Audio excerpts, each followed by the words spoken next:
আগামী 2026 সালের ফেব্রুয়ারি মাসের 12 তারিখ রোজ বৃহস্পতিবার 300 আসনে ত্রয়োদশ জাতীয় সংসদ সাধারণ নির্বাচন এবং একই সাথে জুলাই জাতীয় সনদ সংবিধান সংস্কার বাস্তবায়ন আদেশ 2025-এর উপর গণভোট অনুষ্ঠিত হবে।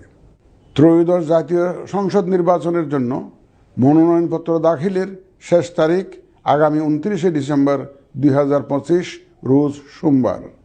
মনোনয়নপত্র বাছাই হবে আগামী 30 ডিসেম্বর 2025 রোজ মঙ্গলবার হতে 4 জানুয়ারি 2026 রোজ রবিবার পর্যন্ত। রিটার্নিং অফিসারের আদেশের বিরুদ্ধে কমিশনে আপিল দায়েরের শেষ তারিখ 11 জানুয়ারি 2026 রোজ রবিবার।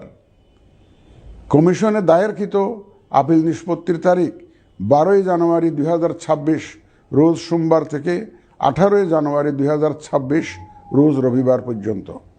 প্রার্থিতা প্রত্যাহারের শেষ তারিখ 20 জানুয়ারি 2026 রোজ মঙ্গলবার। রিটার্নিং অফিসার কর্তৃক চূড়ান্ত প্রার্থী তালিকা প্রকাশ ও প্রতীক বরাদ্দ 21 জানুয়ারি 2026 তারিখ রোজ বুধবার। নির্বাচনী প্রচারণা চলবে 22 জানুয়ারি 2026 রোজ বৃহস্পতিবার হতে ভোট গ্রহণ শুরুর 48 ঘন্টা আগ পর্যন্ত তথা আগামী 10 ফেব্রুয়ারি 2026 রোজ মঙ্গলবার সকাল 7:30 পর্যন্ত। ভোট গ্রহণ হবে 2026 সালের ফেব্রুয়ারি মাসের 12 তারিখ রোজ বৃহস্পতিবার।